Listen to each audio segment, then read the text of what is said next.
Hi, everyone. We're going to go ahead and get started.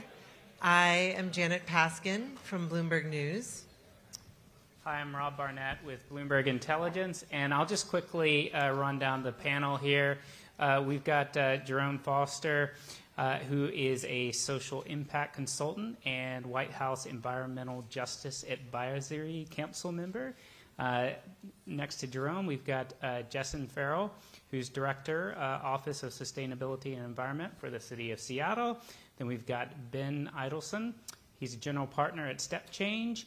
And last but not least, we've got Caroline Alden, who is co-founder and chief scientist of Longpath Technologies. And we are here today to talk about growing your career in climate. What does it look like to be working in climate today? What might that be looking like 1 year, 5 years, 10 years from now? And how to navigate this really rapidly changing field as a professional. So I think one of the things, we have such a variety of experiences up here, which is what's going to make this really fun. So the way that this is going to work is we're going to ask some questions and hear about your stories and your paths and what you do now and what you thought you were going to do when you were 10 and how those things linked up. And then we'll have a little bit of a conversation up here, and then we're going to open it up for questions. So there's lots of opportunity to for you to have your questions answered about how all of this is going to go. So I think the best thing to do would be, Caroline, if we can start with you, and then we'll just come this way. If you could just sort of narrate what it is that you do now and how you got there. Yeah, absolutely.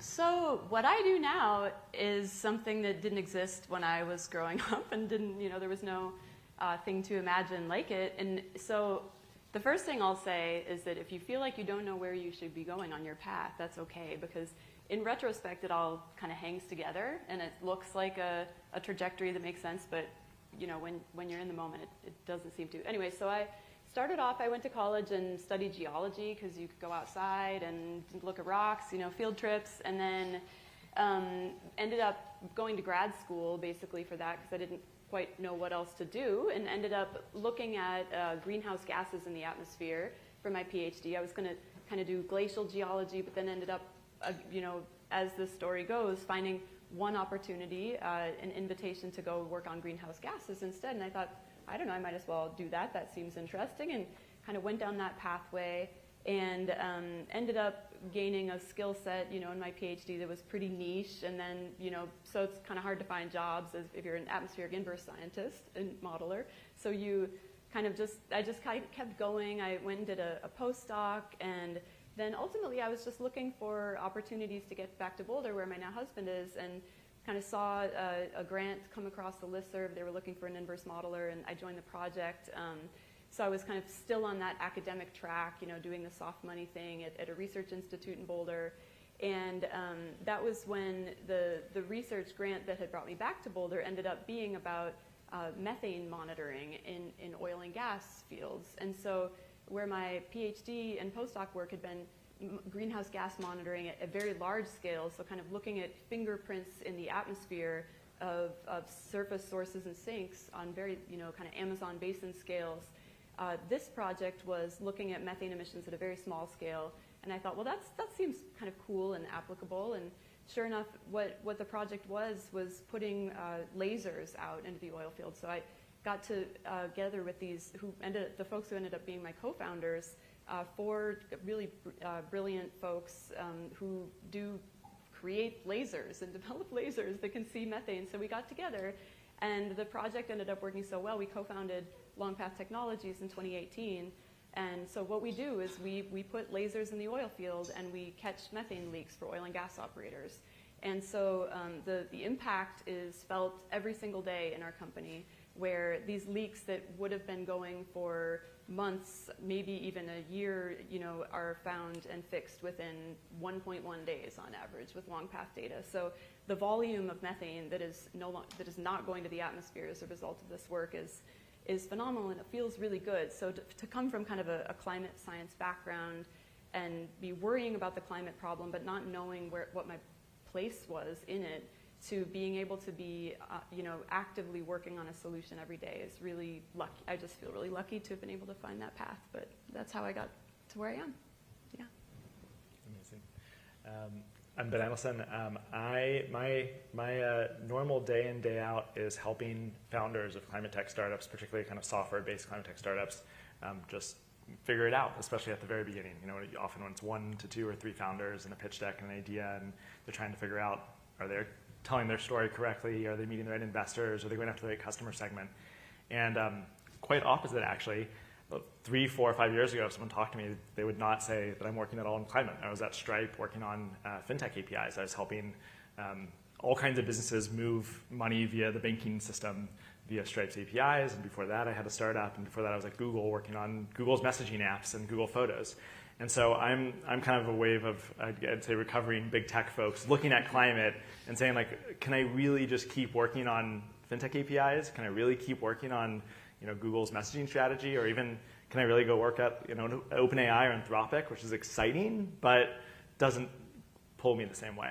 The other thing that kind of happened alongside for me in my life is in 2018 had my first child with my wife, who's in the back corner, and she's bouncing our third. And I started a podcast kind of sharing my journey into climate called Climate Papa, where I talk a lot with other parents. Jessyn's been on there, and kind of their path into climate. Because I find that the motivation, like, obviously I want to get into the weeds of technically what we're doing. It's so interesting. I want to nerd out on methane detection and what any given founder is working on. But it's, I think, really important not to forget why we care about this problem. It's like fairly obvious, and everyone has their own reason. For some people, it's like, how it feels to be in the mountains. But for me, it's like directly my 3 kids and how I think about the world changing for them. So thank you all for being here. This is the 5:30 panel, so I think we're going to try to be really exciting and peppy for you all. So I'm Jessyn Farrell. I run the Office of Sustainability for the City of Seattle. And if Ben is the recovering fintech person on the panel, I'm the recovering politician on the panel. And I sometimes say I might fall off the wagon, but we'll see. I also was literally that kid. I was voted most likely to be a politician in high school. So I wanted to be a politician when I was a child, and I grew up and became a politician. I served in the state legislature for 5 years. I ran for mayor and lost, and that is actually how I got this job. Mayor Farrell hired me to run the Office of Sustainability and Environment. But throughout my career, I have always really cared passionately about cities and how we make cities really great places for people to live. I grew up in this beautiful part of the world. How many people here traveled from other places, just out of curiosity? A lot of you did. Welcome. Thank you for coming. Growing up here, one of the really magical experiences that I had as a child was being in a small boat in the Strait of Juan de Fuca and being surrounded by orcas. And so the other thing I sometimes say is, like, I'm a Save the Whales environmentalist, like, really came to the climate work that I do now through just caring so deeply about this wonderful, beautiful city that we live in. And growing up at a time where there was a lot of sprawl happening, and just this realization that one of the ways we save our wild places is by making cities amazing places for people to live in. And so that led me to work on transit advocacy, because a lot of the amazing cities in the world have really great transit. And one of the things that is true about this part of the world is that in the 70s, the voters of Seattle voted down something called Forward Thrust, which was going to build a subway system in the city of Seattle. And so if you came from DC or Atlanta, you guys got that federal funding. We lost out, and so it really wasn't until the 90s and 2000s that we finally started to invest in transit, in mass transit, in light rail. And that's what I started my career doing. I ran a nonprofit called Transportation Choices Coalition, and we advocated for getting light rail built across the city, but also into the suburbs.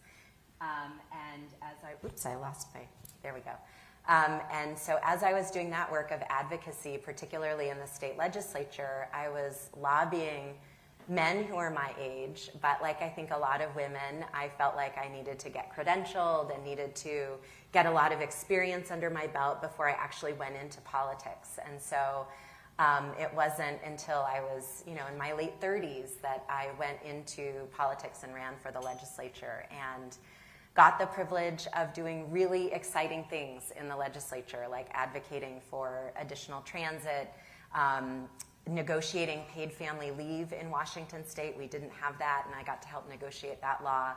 And then ran for mayor, and then ran for mayor again. And that's how I got actually both of my last two jobs. So maybe my job advice today is run for mayor, and if you lose, you might end up, everyone knows you're looking. So that might be how you get your job. So anyway, so now I get the wonderful privilege of getting to wake up every day and work with wonderful folks like Gus Williams, who's here in the audience from OSC, and work on how are we going to decarbonize our city as fast as we can and do it in a way that really focuses on environmental justice and frontline communities and folks who are really bearing the burden of climate change in Seattle. And so it's really a privilege to get to be here and get to do this work and talk about it with all of you today. Yeah, I think going after that, I come from DC, so we got some of that. So sort you of got the funding. light rail. You get to Exactly. take that subway. Yeah. I started out like very young and wanted to figure out how to get into the political organizing as well in DC. I took kind of the activism route, so I started out really being interested in like how is me as a young person trying to get involved in like policy decisions, how I can make a difference.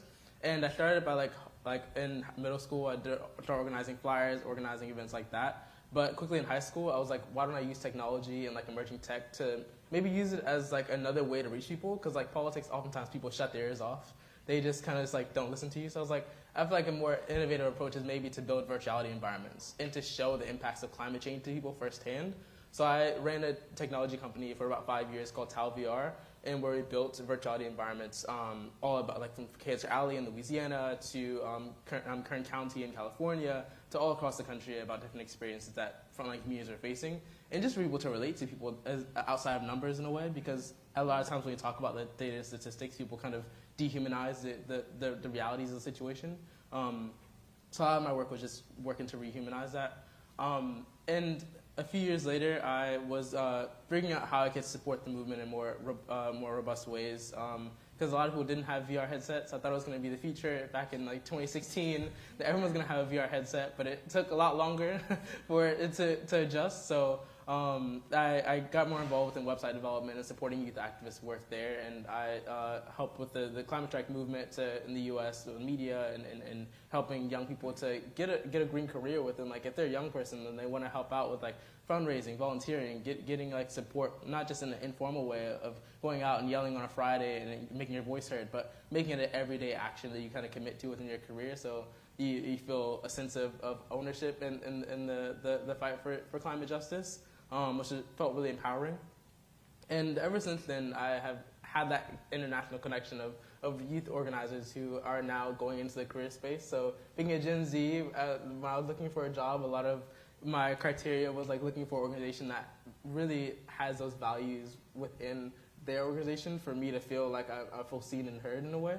And that was really important to me. And I think now going into to spaces and working with clients in my consulting work, that's so important when I talk about like youth and Gen Z engagement.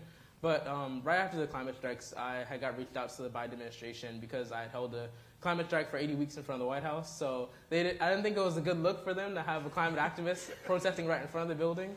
So they invited me into the meetings and to the spaces to give advice on like environmental justice and how we can include communities within climate policies. So I've been doing that for the past 3 years within the White House administration, working with CEQ. And yeah, it's been amazing. And now I work, as of just this Monday, I started a role in American Forest where I'm a tree equity ambassador, working in communities, especially in formerly redline communities, and communities of low income to make sure they have equal and equitable access to tree cover and tree canopy. Really talking about those benefits and working with local municipalities to work on those things. So, very interesting set of experiences, and I'm curious, especially given the diversity of sort of backgrounds that brought you all here, can any field be a climate field? And I was particularly thinking about you, Caroline. Like, you're working primarily with the oil and gas industry. How receptive are they when you're out talking to them? Can you do a career in climate but still have some tie into that industry? And it sounds like tech in your case, Ben. So I'm curious to kind of hear where climate jobs can exist and how open different sectors are. Yeah, I mean, two things. I mean, one is that you can have any sort of expertise and probably find your way in the climate world. So this guy Pryor used to be a fracker in the oil fields, and he knows his way amazingly around oil and gas and is so skilled at that. And now he works for Longpath installing lasers in the oil fields. So he has a career in climate tech now, I would say, officially, you know. So like, your expertise can go, you don't have to be like a climate scientist or have a degree in whatever. And then, you know, so the other thing I forgot the other thing I was going to say about that, but yeah, I'll come back around and let some others. Yeah, I mean, I think absolutely. I think, you know, there are immense opportunities, you know, just looking at the tech industry as an example. Obviously, a lot of conversations around, you know, power usage and how it's going to spike with all the data centers. And so if you're at one of those companies, yes, I'm always excited for those people to choose to leave and go start the next climate tech startup, but also not an unreasonable thing to say, how do we optimize what's going on inside of these really impactful large organizations? I also think there's a really big missing opportunity for what I can call kind of a climate native product development. So where you look at what your company does and think about what that platform affords you uniquely. And so Stripe is one company that actually did do that. They rolled out Stripe Climate, which says any Stripe, you know, any business running on Stripe can flip a switch and we'll start pooling those funds together to purchase high quality, durable carbon removal and help get that industry going.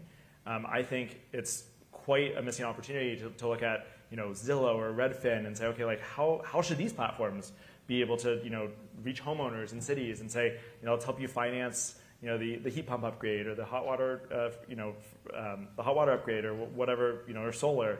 And so I think many companies do have that opportunity. So it's not necessarily the case that the first thing you should do is like leave your company and go to, you know, something that's explicitly climate tech. I think there's a lot of ways to kind of navigate all of that. I remembered my second part, which is that finding profit motives for climate solutions is the other piece. So, you know, what's neat about my role is that we are finding a win-win. So, like, actually, oil and gas operators do have an incentive to reduce methane emissions because that's their product being lost into the atmosphere, and so that it's really nice to find ways where like the bottom line actually supports and I think I've heard so many incredible examples of that talking to folks around this conference where it's like finding the way to flip it on its head and be like, oh, actually it's profitable to go catch methane leaks. So I think that's another place to look for just corporate sort of leverage of climate solutions. As a journalist, I have in my career been something of a generalist. So it's always really encouraging to me, just as a human being, to hear about people who took circuitous paths. At the same time, subject matter expertise can be really, really useful. And we know as organizations and companies have come to really value expertise in climate solutions and have started to build out their internal capacities, that we've also seen different kinds of credentialing programs pop up and different kinds of degrees and different kinds of, you know, various ways to signal that like you have some expertise or you are quite serious about this thing. When you look around at your industries, at your own path, at your peers, are there elements of those of credentialing that you feel are useful? Are there elements of credentialing that you feel are not at all useful? And how does that break down? And it's just an open question to the group. So whoever would like to, I don't know, Jessyn, you talked a little bit about feeling like you needed credentials at a certain point in your career. So maybe we can start with you.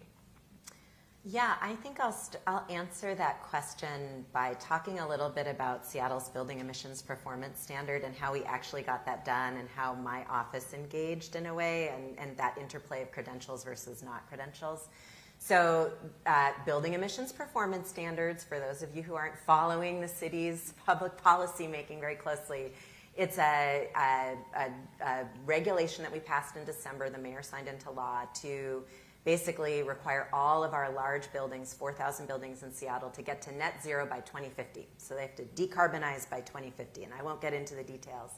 But one of the things that was really interesting in doing this, and the Office of Sustainability and Environment, we really try to orient our work around both decarbonizing, because that is really important, but also, as I said earlier, taking an environmental justice approach, which really means centering and listening deeply to people who are experts in their own lives. And so this kind of gets into the skill set of expertise. So on the one hand, our staff, some of our staff come from architectural backgrounds or engineering backgrounds, and that kind of expertise is really important.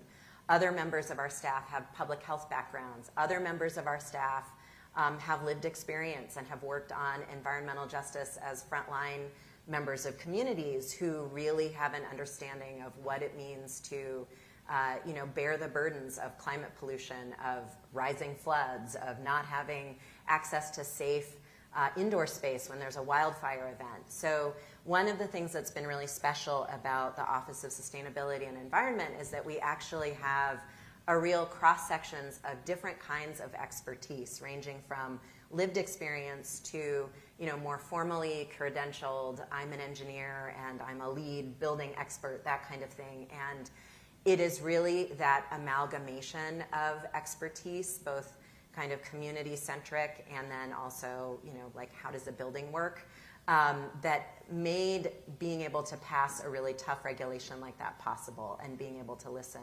And I'm just going to add really quickly that how many people here actually have some experience in the arts, whether it's music, writing, or art, painting, sculpture? Raise your hand if you do. I'll say that one of the things that has really propelled my career throughout all of it is being trained as a jazz musician. And the reason that's so important is because one of the things you learn as a jazz musician is to listen, and then to take a risk and put something out there, and then to iterate and listen again. And in the public policy field, being able to listen and iterate and find kind of a creative solution that maybe is something brand new that wasn't there before is really, really important. So to that question of like experience and credentials, I really think that actually training in the arts is something that is so important to being able to be in this creative problem-solving mindset that is what we really, really need in the climate space. I'm a bit of an anti-credentialist, I think, or I'll represent that viewpoint here.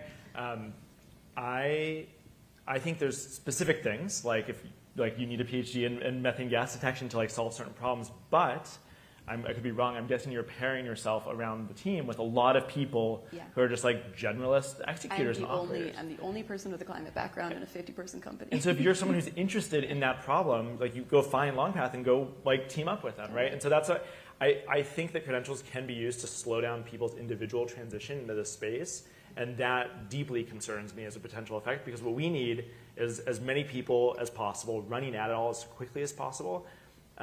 Someone who I deeply respect in the space who started this organization called Spark Fund that's trying to find underinvested kind of solutions in climate that are kind of just not being looked at deeply enough, said to me, the amount of time it takes to get to the frontier of any particular thing in climate is kind of 3 months of deep conversations with people working on that, right?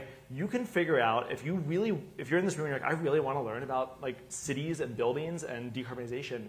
It's not that you can be the expert in the world on that, but you can build the network. You can go have conversations with people. You can read the couple books, and then you can start doing stuff that is productive, I believe, in the space. And so along the way, you'll find the relevant credentialed people who are excited that you're there at the table, showing up and ready to go. And so my take is not, hey, pause what you're doing, go find the 4-year program. We don't have 4 years for you to wait to go work on the problem, in my take. Can I follow up and just ask this idea of that is this a type of career path where you have to make financial sacrifice, or is it kind of a win-win where you can actually make good money and feel good about the work you're doing for humanity? So I think I know the answer, but I'm curious, can you get paid well? We're just a startup like any other startup, and we have investors like any other startup would have, and so it's not different.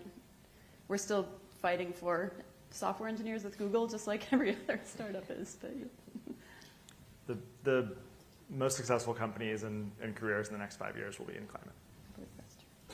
I don't want to put you on the spot, Jerome, but I feel like activism often is, or there's a perspective that is sort of at the least remunerative end of the spectrum.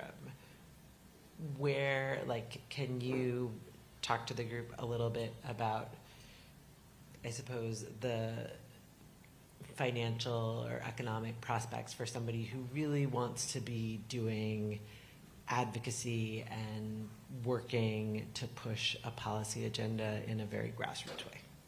Yeah, absolutely. I think over the past few years, especially since 2019, we've seen a massive inflow of funding for a lot of grassroots organizations, and I think there's a article that came out a few days ago saying that a tree equity kind of initiative manager can be $60 an hour, overseeing the programs and working with communities. And from that, it kind of trickles down to if that person is from the community doing activism and they see that job posting, they're the most qualified person because they have the ground truthing, they know what the community needs, and they're able to go in and just build off of that network that's already there.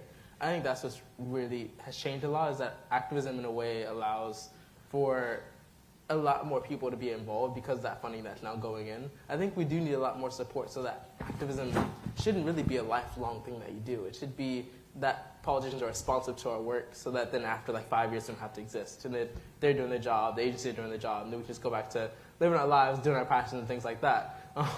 But yeah, I think that if you want to kind of go nitty gritty into the details of different industries and things like that, I think it is really important to have funding in that sense. Yeah, I think there's much more that's needed in a sense because I think especially with youth-led work, only 1% of climate funding goes to youth-led climate initiatives, and we're responsible for now. And I think before 2018, less than 10% of the human population knew about climate change, and now 87% of people not only know about climate change but think we should do more about it.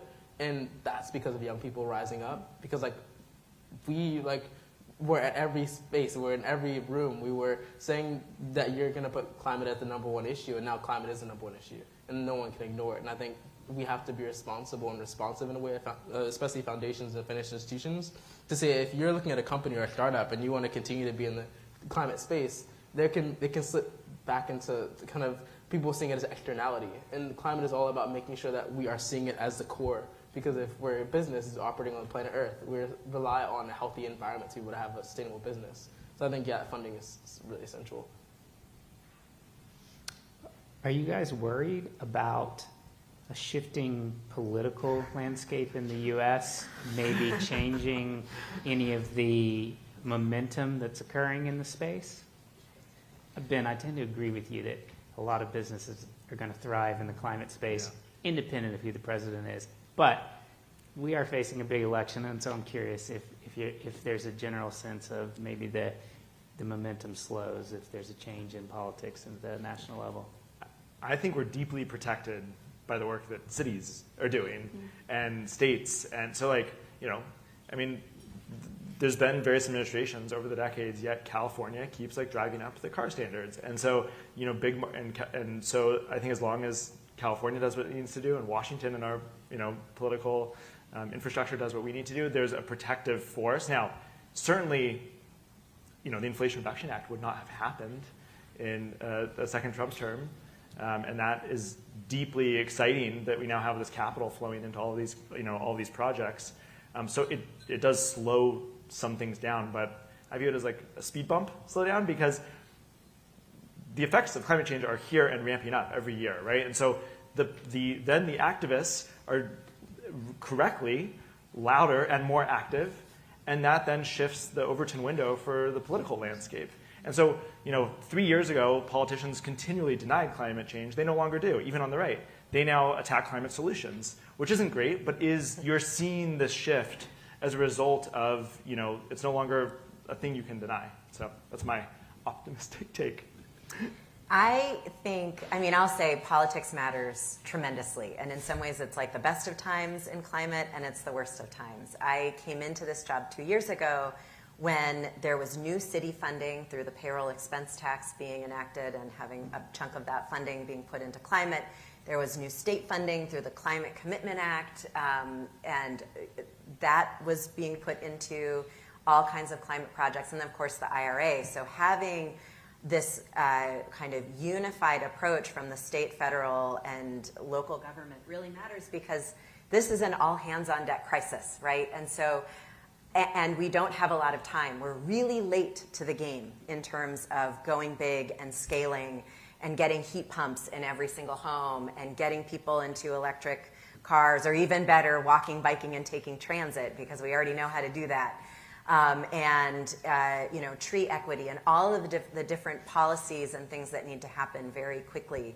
And so I am just going to say politics does matter, elections do matter, get educated.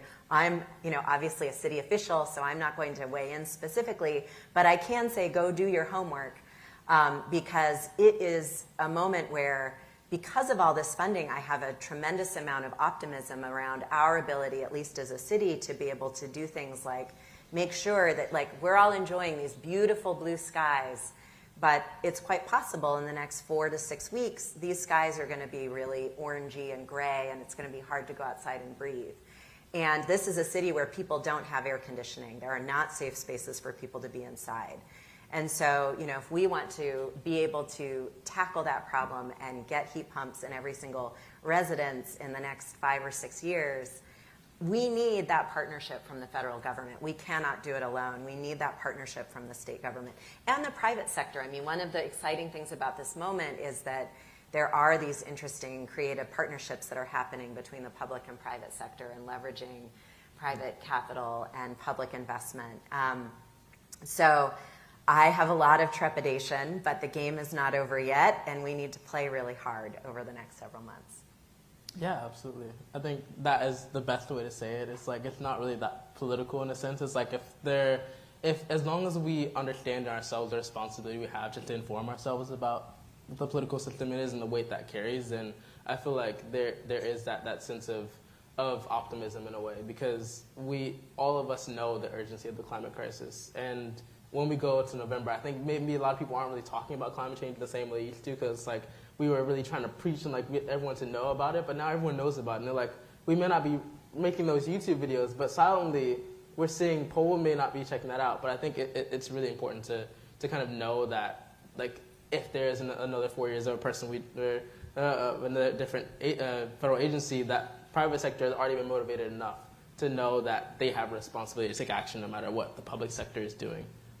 Yeah, I think there's a certain inevitability to it where as emissions rise and as the impacts are felt and adaptation is required, and as technology continues to develop to understand emissions, see emissions, know where they're coming from, and the adaptation technologies as well, I think there is going to be some inevitability to it, as well as international. For example, in the oil and gas markets, the EU just passed their own methane regulations, which place requirements on imports of, for example, U.S.-produced gas to be produced without as many methane leaks. So it maybe not fast enough, but I think there will continue to be progress regardless of, what happens with Chevron deference, what happened with Chevron deference and so forth. You've been working on the election. If you're floating, you're I just want to work on something impactful in climate between now and November, the election is going to be really impactful. So it's a thing to work on that is valuable as well.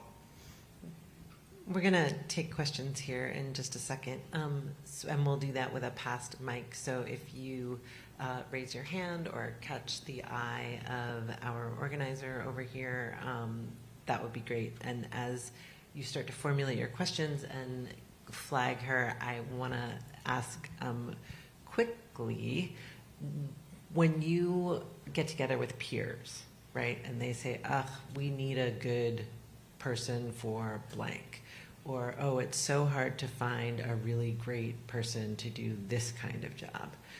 Where are you and your peers seeing sort of holes in the job market, in the candidate pool, what do you in each of your fields wish that there were more of? Well, we're hiring, so I can talk about that. Check out OSC's website.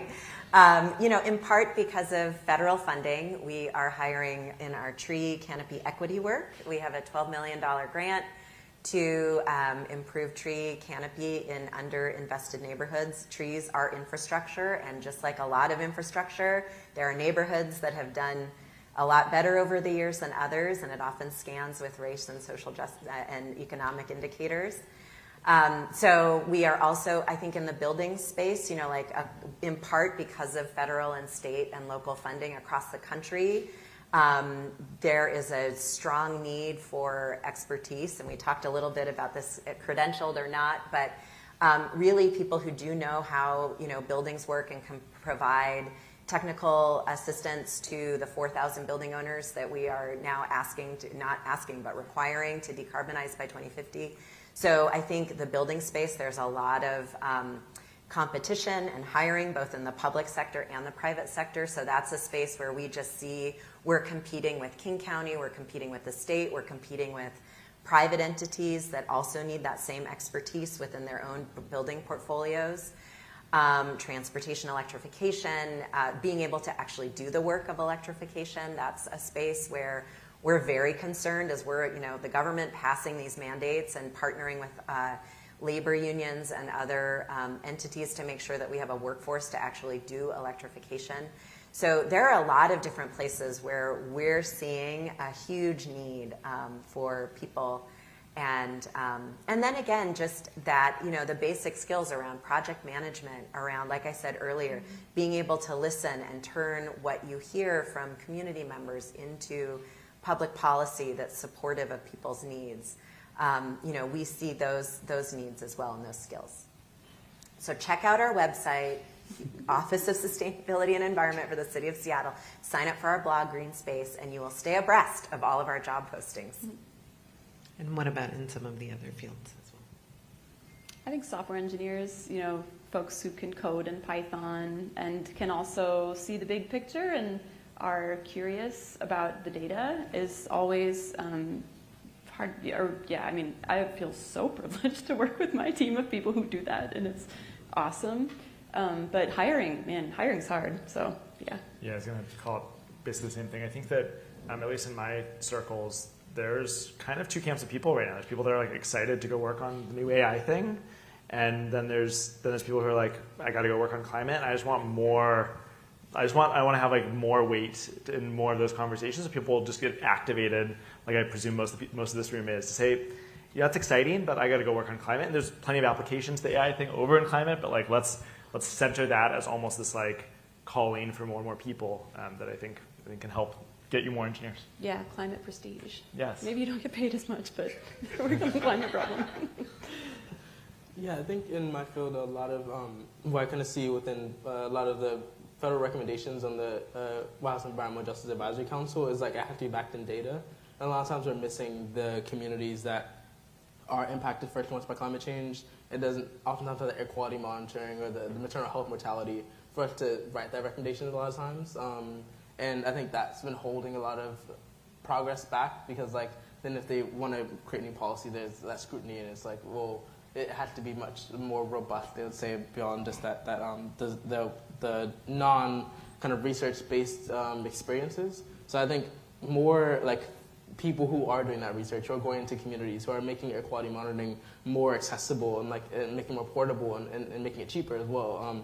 And I think that would be really impactful within getting more climate policies really pushed out there. So I think that's. Let me offer just a little bit too. I work at Bloomberg.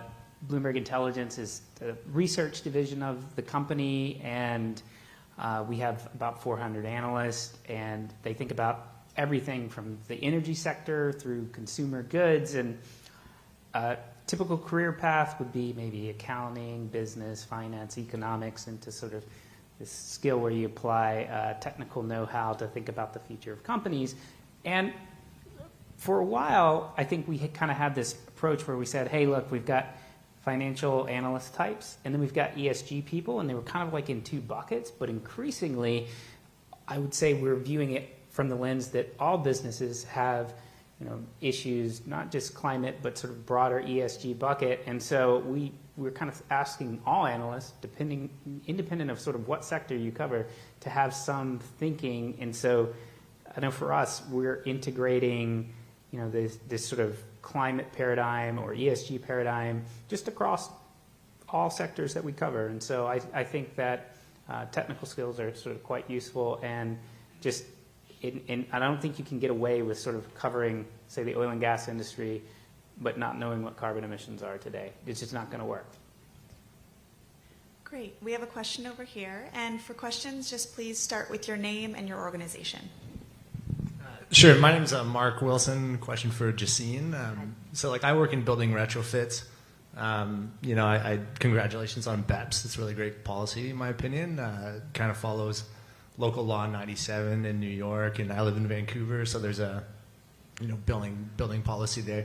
How are you guys administering it? Is it a carrot or a stick, and what are the, penalties, I guess, for not reducing carbon emissions, or how are you handling that from the city? I'm just curious. Yeah, that's a great question. So ultimately the goal is to actually get buildings to decarbonize as opposed to get funding for programs through fines, right? So at the end of the day, we really designed the program so that there is flexibility built in. We have a lot of support, both technical expertise for under-resourced buildings, in some cases funding, depending on, federal funding, et cetera. But there are fines if if compliance doesn't happen. The first compliance date isn't until 2031, so there's a really long lead time, and in between now and then, buildings are having to file decarbonization plans with us. So there's a number of things that we'll be doing to work with building owners to help understand how they are planning on meeting these net zero requirements. So it's very similar in some ways to these other laws that have passed. I think the one thing that we really iterated is we created 3 compliance pathways. So there's a standard compliance pathway your building fits into, you're able to hit all of the decarbonization targets that kind of ratchet up over time. There's a secondary pathway that has some tinkering around the edges, some ways that maybe you have some deductions around cook stoves in your building. There's some deviations, but they're not major.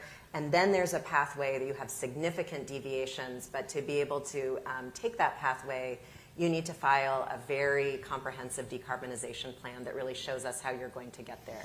So that's one of the ways we kind of changed a little bit, and that was in part response from building owners and how we're going to actually get people to decarbonize.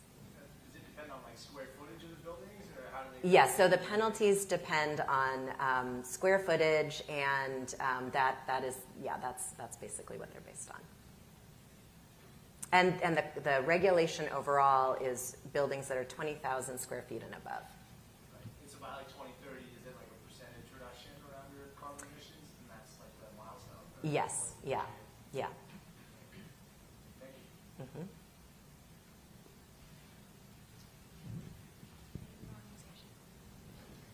Hi, everybody. My name is Eddie Mazurigos, and I'm from FutureGen. And so my question is relating to kind of the workforce mobility piece to the green economy. So I'm curious to know, what are some efforts that you guys are aware of that help not just on the technology talent side, but also on the skill side relating electricians, plumbers, HVAC technicians to hey, how do they get involved? How do they learn about the opportunity to just be active? I can talk a little bit about that. So I mentioned Gus, who's in the audience. He runs our climate workforce programming for the Office of Sustainability and Environment. So one of the things that we are really cognizant of the fact that we need to invest in a climate workforce so that we are able to actually implement and have the folks who are able to do the things that we want to do around electrification, around decarbonization in buildings. So we partner with community colleges, we partner with labor unions, we partner with organizations that support people as they're going into apprenticeships, whether it's help with transportation or childcare.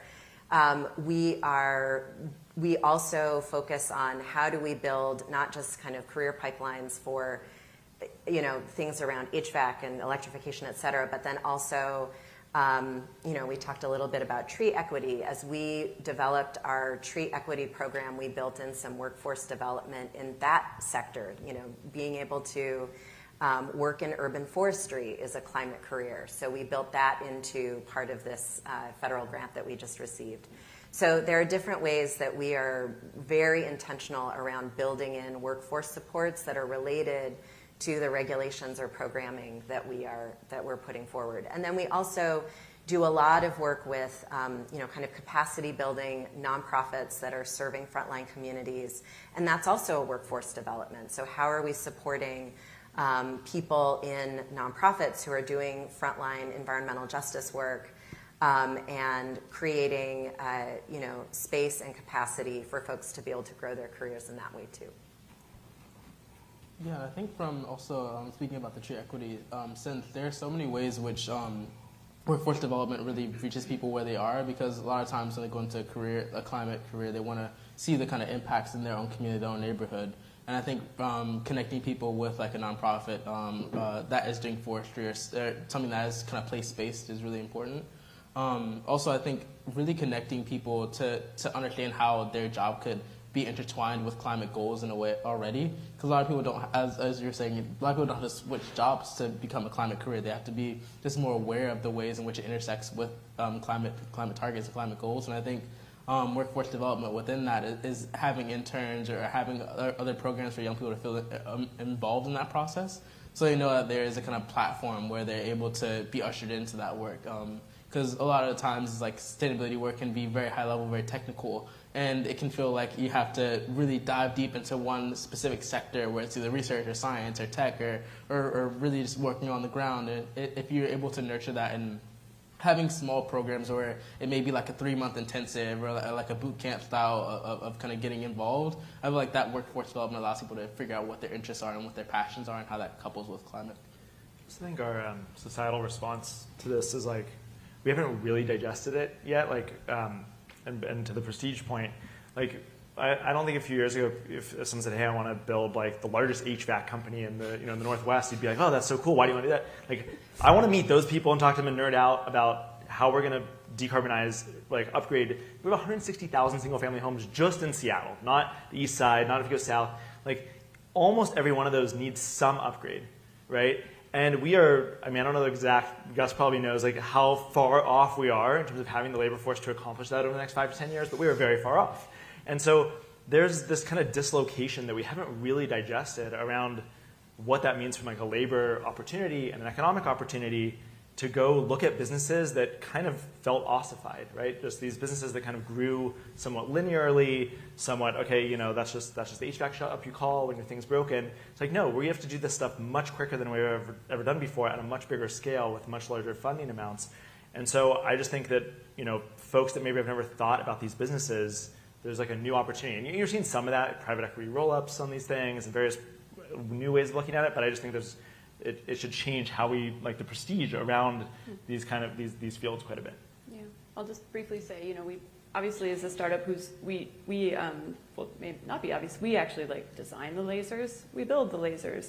So there's manufacturing folks, there are finance people who are dealing with all of the like how do you get stuff in the field and how do you deal with supply chain. There's marketing people, there are data analysts. So there's like so many different jobs in our company that are not traditionally climate jobs, and what we try to do is, to the best we can, we try to cascade messages through the company when we have this, like every week we catch a leak, and it's always cool to get that confirmation from the operator to say, oh yeah, that was crazy, the XYZ thing broke, and no one would have ever known about it, but then it triggered this thing, and then there was a leak, and so we try to cascade that win through the company to say, holy cow, we just took whatever tens of thousands of cars off the road for 2 months. Try to put it in terms that people can really feel good about and be like, yeah, I'm a finance person, but I'm reducing carbon emissions, so yeah.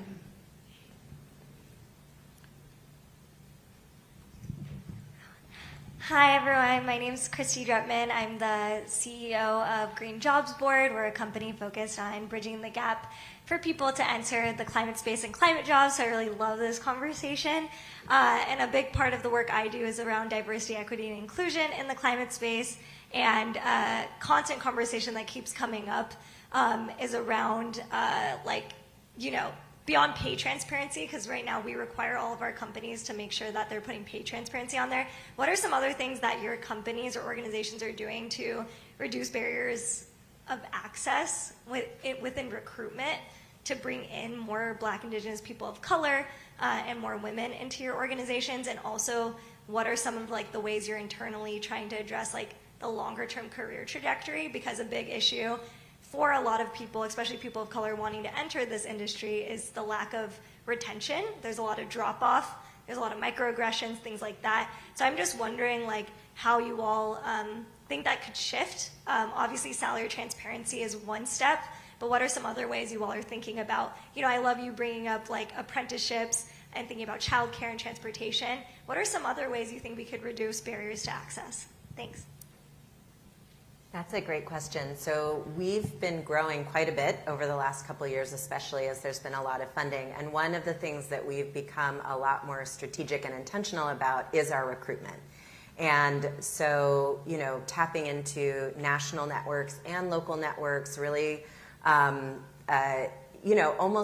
I don't want to say treating it like a campaign, but really being intentional and aggressive, honestly, around making sure that our job postings are seen and shared widely, and that's one of the first things that we can do, as opposed to just relying on, maybe the city of Seattle's typical job postings and where people go to find those. So we're doing a lot more partnering with, HBCUs in certain instances. We're working with all of our local partners who are, frontline community organizations, for example, to publicize. So just that really intentional and much more kind of aggressive and creative approach to recruitment is something that we've been doing a lot more of in the last couple of years. And then, the Office of Sustainability and Environment isn't perfect for sure, but we are definitely spending a lot more time thinking about how we onboard people, and then how we're working with people to, feel a sense of belonging, a sense of purpose, a sense of, collegiality. Those are all things that are really important in retention, kind of across demographic groups, but particularly for, members of color of our office. And so we pay a lot of attention to that. And then when people leave too, and, kind of that offboarding, the exit process. And we're growing a lot as we do that. Again, I think that there are ways that we can continue to improve, but that over the last couple of years, that's a place where we've really grown and deliberately invested in, in how we're acting as an organization. Yeah, I think another aspect and element is understanding within the recruitment process to understand. I know from American Forest perspective, for me joining, they really worked alongside me to carve out what the role could look like and understand well, if you're a young person also working in the space of climate and also working in the space of faith-based communities and Black communities, all of the different sectors, I think you can kind of work on. And I think within that recruitment as well, within forestry, for example, partnering with a local nonprofit, which is doing that work already, or looking to do that work, is to reach out to them and say, hey, why don't we have a kind of joint position where you're still doing the work in the community, but then you're also working for the cause of the larger organization as well. I think that's something that's been really powerful. But also just being really receptive to different candidates when they're coming through the process, to know that we're not just looking for a kind of quick, just onboarding and then everything's happening, but to kind of have a support system from the larger organizations that within the first week, you're going to have a community where it's not just about the work, but it's about the life balance as well. Climate isn't just about the environment that you're in, but also the internal environment of what does the office look like? What are the employees thinking about outside of the direct tasks? And I think that's what's really important, is to make sure that in the job posting, throughout the entire recruitment process, that you're communicating how you're being holistic and how the job will be. I would say that in climate tech venture, it's maybe marginally better than general tech venture, but not drastically. And I think we have a lot of the same issues that plague the general kind of historical venture tech, and a long way to go. It is I think there are more funds that are led by women and people of color in climate tech than in general tech, which is great. Unfortunately, mine is not one of them in my case. But for me, it's actually kind of goes back to what Jessyn says, which is actually kind of just broadening as wide as we can the funnel of access to us in our case, right? Because we're often helping give founders permission and saying, hey, you can start this company. We are happy to lend out our social capital to introduce you to other investors who will help get this going. And so just trying to kind of culturally be as available as we possibly can be. And I think other folks in climate venture really share that same attitude. It's just not this kind of zero-sum fight over, again, who the 3-person hot AI startup leaving Google is. It's much more collaborative. And so I think just trying to culturally represent that is the best thing our kind of small fund can do. Yeah, and as a growth stage company, startup company, we don't have an HR person. We certainly don't have an HR department. Hiring is really hard. We don't have any money to recruit, or we don't spend money on recruiting. So it's definitely a huge challenge and something that we've tried to work through. So I appreciate the ideas from the stage, and that's definitely one of our goals as we grow, to try and, as soon as we are putting resources into that, to try to have that be a primary goal of the company. But for now, we just try to welcome everybody and put the jobs out on the Indeed boards or wherever the free boards are. Glad to be reminded of Green Jobs. That's a great job board. So it's a struggle for a growth stage company when you don't have the resources, but you try to make sure your job calls are looked at with that eye, to be inviting to everybody to just come and join the space. Can I maybe ask just a quick maybe ending question? I know we're really close on time here, but we've got about 25 years to hit net zero based on kind of where the scientific consensus is at. Are you optimistic that we're going to hit it? And what's the most important thing you would say to people in this room to maintain momentum towards that goal? Just go down the line. We'll come here first. Yeah, I think given the fact that there are so many people here today and have come this week to really talk about sustainability and then really hone in on solutions and implement them, I think I'm really optimistic about the people who are here and are doing that work. I think with respect to the fact that there is such a backlash from global politics that might slow things down, that's a bit of a concern. But I think that there is a critical mass of people that will, over the moral arc of justice, as Dr. Martin Luther King Jr. would say, I think we'll get there. And I think if we just keep pushing, keep putting our heads in the sand and really working on these solutions, I think that over time we'll reach them. Let's see. I guess I'd just say, well, I'm an optimist by nature, so that's kind of my default. So I guess that's good for this kind of work. But, I think the challenge right now is that we just have to scale. We know what works. This isn't like this mystery anymore. We know what works. We know what works in the building sector, in the waste sector, in the transportation sector. We know what we need to do to adapt around sea level rise, around tree canopy. So we know what we need to do. And I think that's actually good news, because for so many years there was just this question of what is it that we should do about this? But we actually know what to do, and the answers are here. And so now the challenge is to just move as fast as we can and navigate the tension of scaling, which is at one timeline, and working with community members and working, to build trust, which is a really different timeline, and navigating that. And so, but to me, it's just not a mystery, and the answers are right in front of us, and it's just a matter of rolling up our sleeves and showing up every day, and again, doing our homework in advance of an election, but really just rolling up our sleeves and keeping at it, because we can do big things. We just passed a huge building policy in the city of Seattle, and that makes me really optimistic. I agree with everything Jessyn said. I think that I'm a short-term pessimist and a long-term optimist. I think the next couple of years the next 5 to 10 years are going to be bumpy, because we're going to get just more of the effects of climate change without yet having our solutions starting to hit yet, right? And so, but I think 25 years from now we'll be feeling pretty good. And I think the number one indicator for me in optimism is actually talent coming into the space. And so the main thing I would say is come in. If you're here, you're probably at least partially in, but if you're not all the way in, come all the way in, because that makes me feel better about 25 years from now. Very well put. So somebody on the main stage yesterday, I think it was Adrian Grenier, said he invented a term called oscillate in terms of climate, where he zooms in and zooms out, and I think that's important, and for all of us I'm typically very zoomed in because I have small children and a startup, so I'm usually just like methane policy.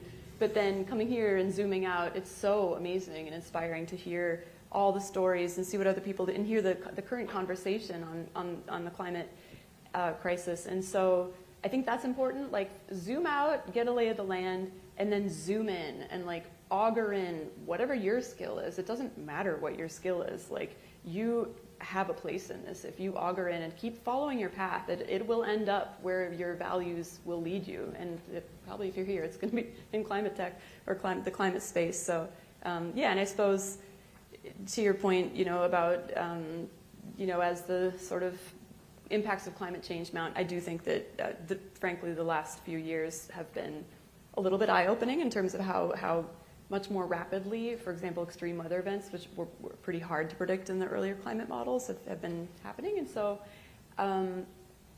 while that's frightening, I do think we're going to, within 25 years, I think we're probably going to really changed our ways.